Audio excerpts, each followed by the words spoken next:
Dr. Ren, Ohene David, Mami B, Freeman Shows, Shini Jonas alias Grass and Kwa.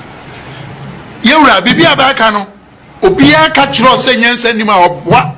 Yes, I won't. Nianama Bonofo, baby, who will be Antiatia. And say, Nancy Auntie Asimbi. Now make us say, no make to Dormaahene. Me Dormaahene Nanajiman Badu. I also see no ya Dormaahene. Oba Bontine Becansem in Sembi. Now I catch and say, men can't trust Ahini. Nothing more can Yansen. Hey! Dormaahene Sam or can Yansen. Says you, I want to one uncanny and Cabesi be hina. Hina bears you know, bear warbano. Usaya.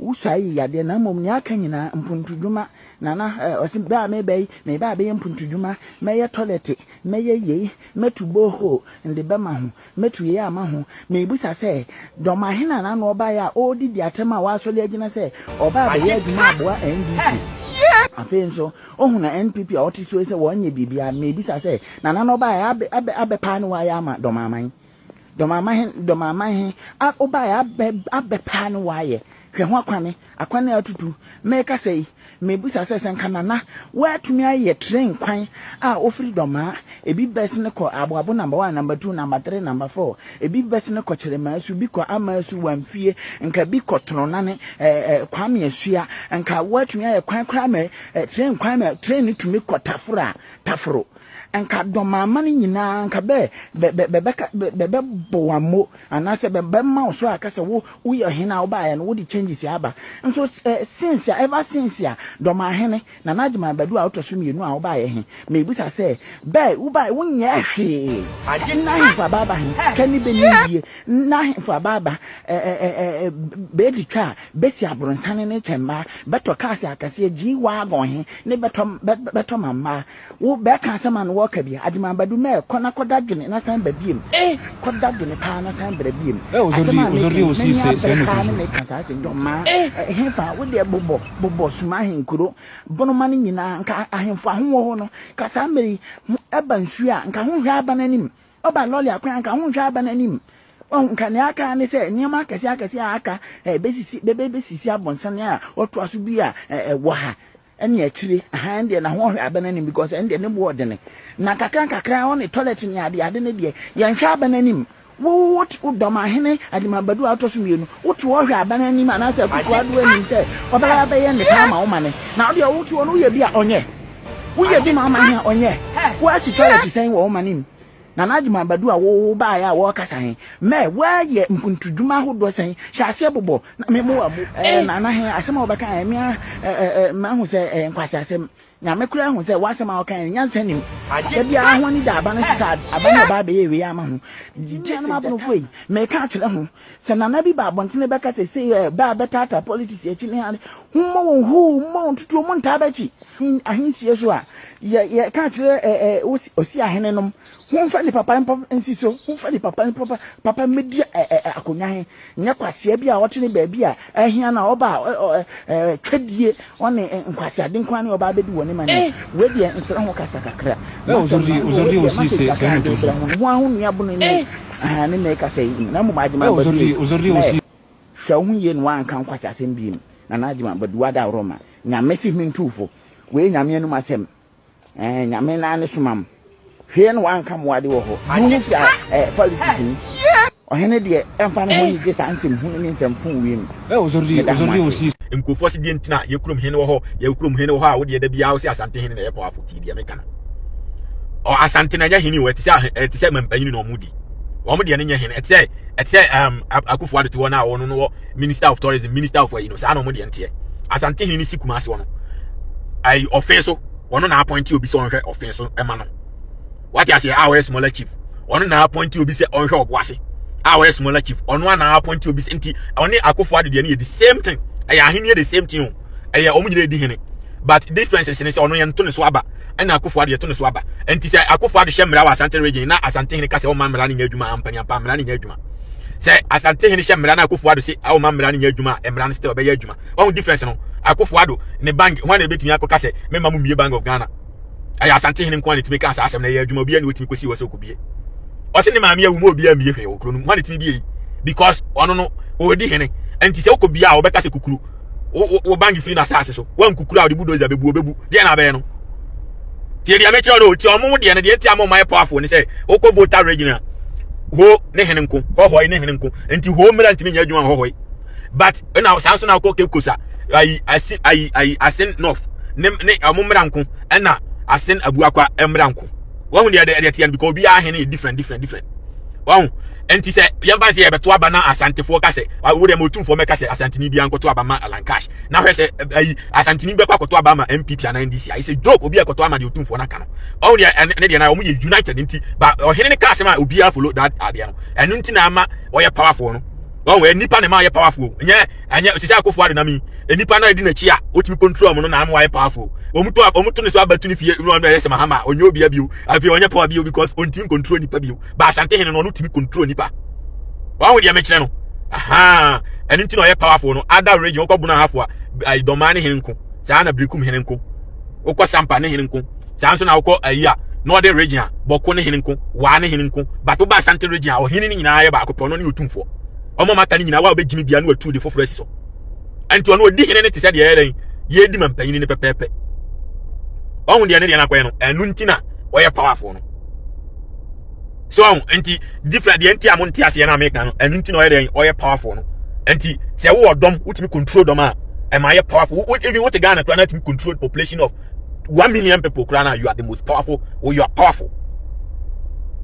How can you control them? I just the amount of position to say mampanyini ana MP ana minister and what to control but ohene no or not to control I ohene bia ni wo betimi afri ni kroma be control bi Asante region is a joke but Asante region betimi control ohene bi wo ni krom I inform ko northern region ye omo ye de nyina otumfo timi kase afri na komo bi anko bi ma na timi kokon because ukokon a obeba beje wasase no wa hu de ade na kwakwan no ebuna afu ahemfu kambo ahemfu starting to kwa wo ha obetimi ade ne sabe to omo so sema obi anko ho asase no so moko Asante beba beje asase no ampani ampa wo ko obeba beje because of smart Asante foni na asem mra wo wa ho de wan wa hu de meche no enti ono no ma power ye adwuma nti na ama wa ye dendende no osi akofo ado o ba ne nanse a betina wo twen no ema wo security bia ni wa chi nko abra security ndi obetimi agya omo kwa akwan no se ugya omo kwa akwan no mo ntwen wo nko anante bra ahemfie o enti wo se ye mampanyini a na se wo di ohene a wo pa memni ne mra no so memma omfa ho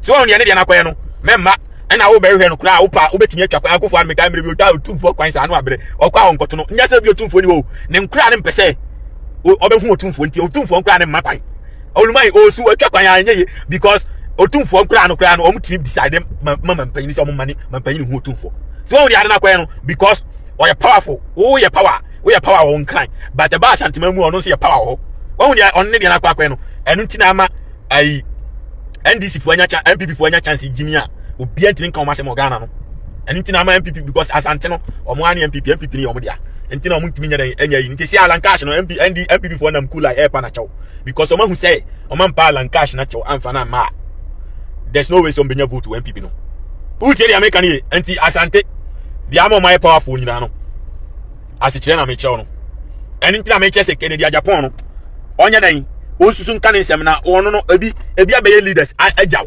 jeje mu nyina bae no na Asante bre o mase jeje wana na jeje na ni ade che jeje wo Ghana wo obi ani ho but Asante bre na se de mi di ho yaw ne se yinua mo abonofo are not one and it is a fact.